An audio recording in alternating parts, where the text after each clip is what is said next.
That's Nick. And that's Joseph. And today we're here to talk about What Happened to Dorothy Bell, the sophomore film directed by Danny Villanueva Jr., which premiered at the 2024 Fantastic Film Festival.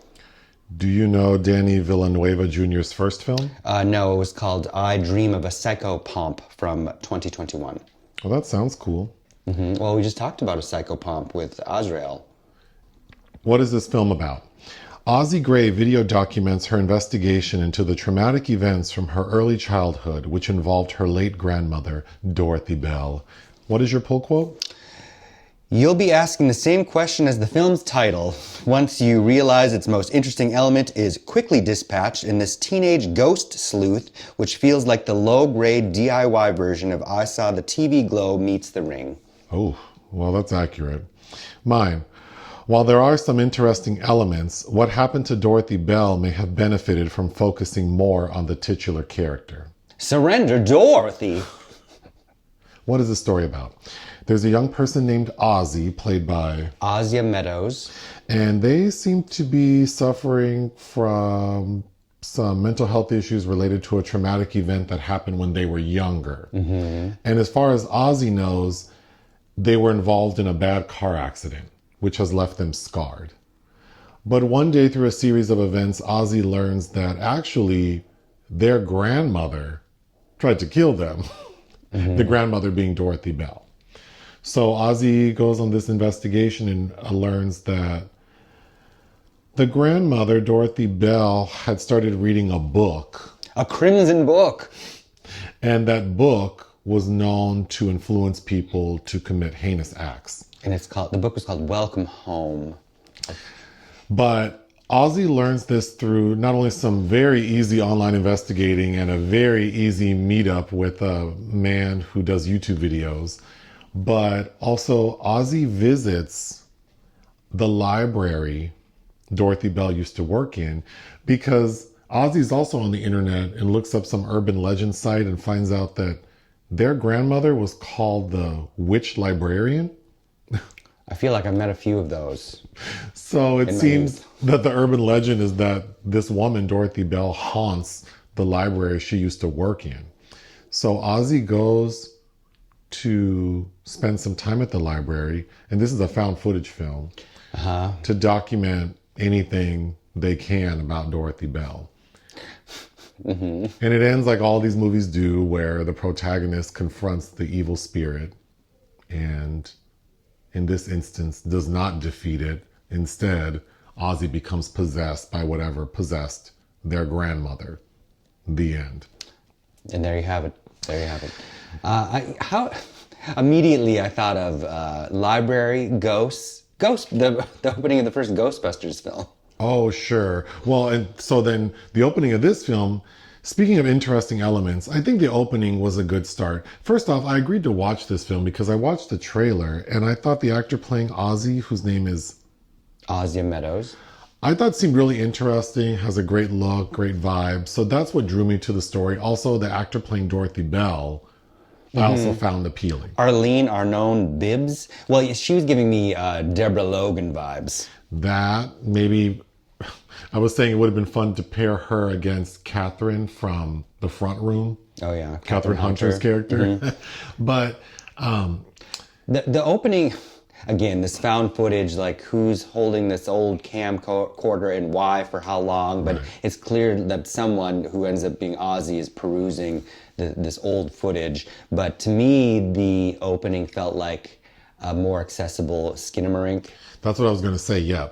It goes on, I mean, it's more easy to follow than Skinamarink, and we understand better that there's something going on with the grandmother. But I felt like it went on a little too long, but still an interesting opening. It is, but it dissipates very quickly.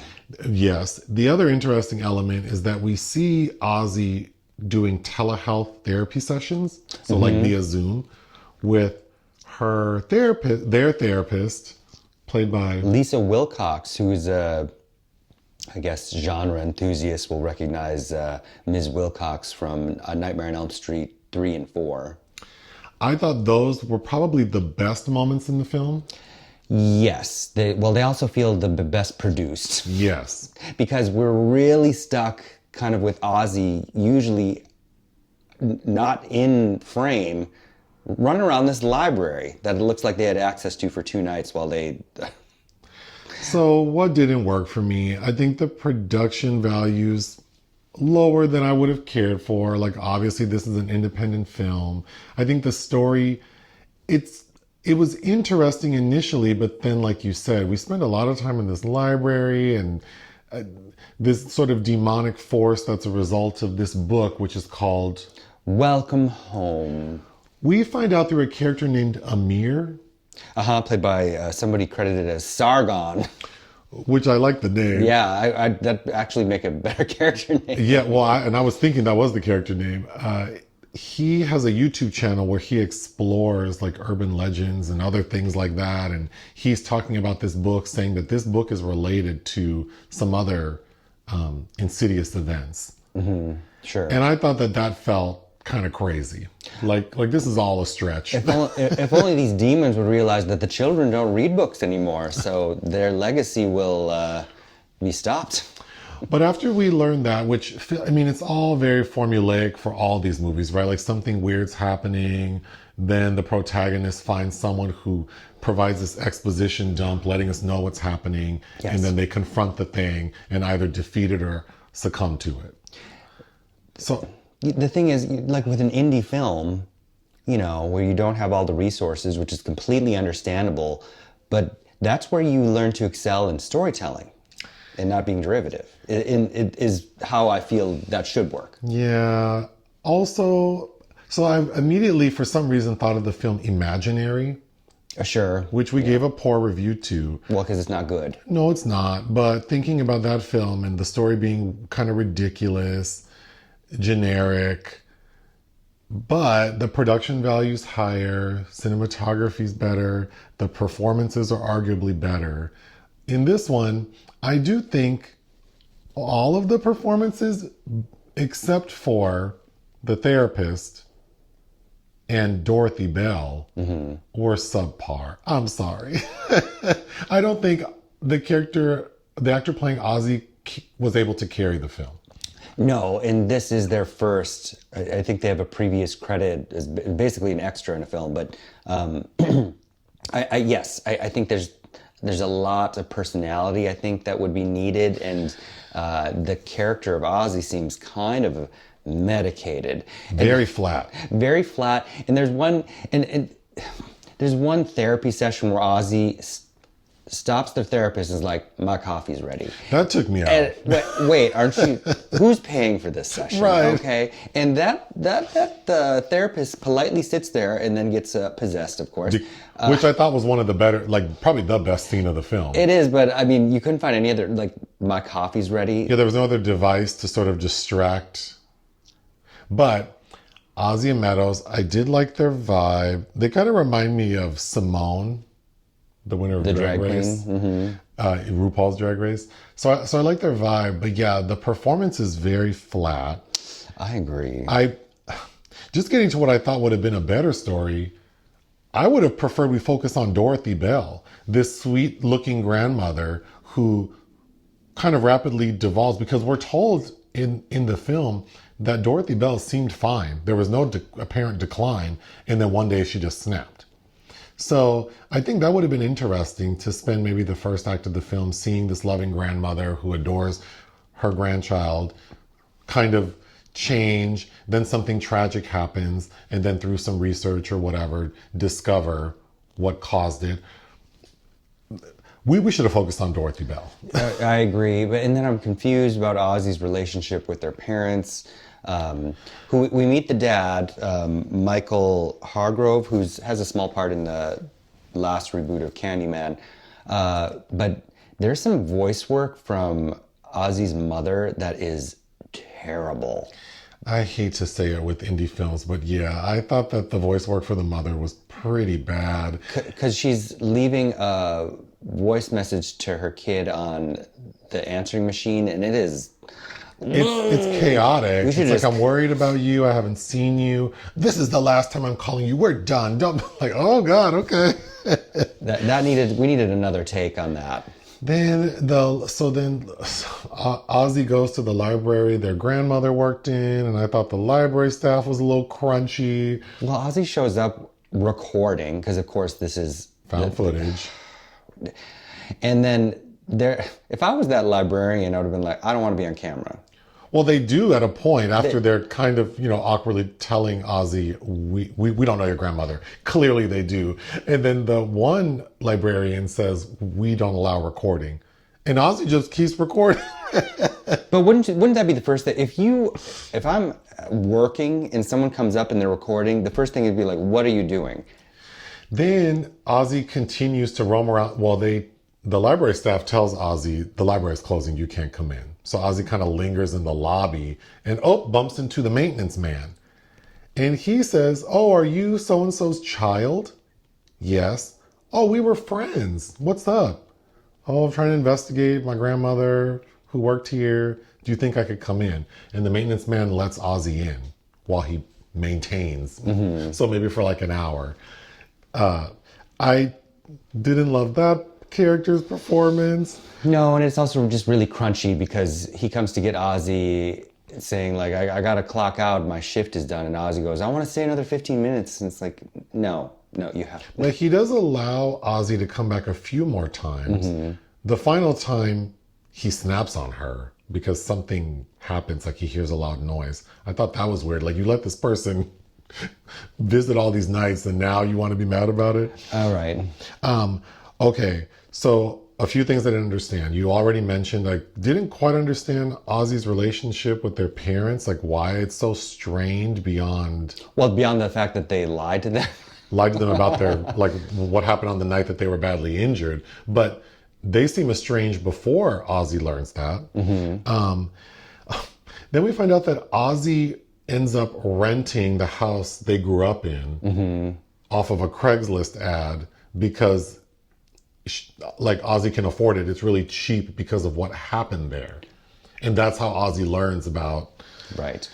Then at one point, Ozzie smokes some weed and carves their own Ouija board. And decorates it with... And decorates it with... some of Dorothy's... pearls or something, beads. Accoutrements, and goes to the library to... perform a seance.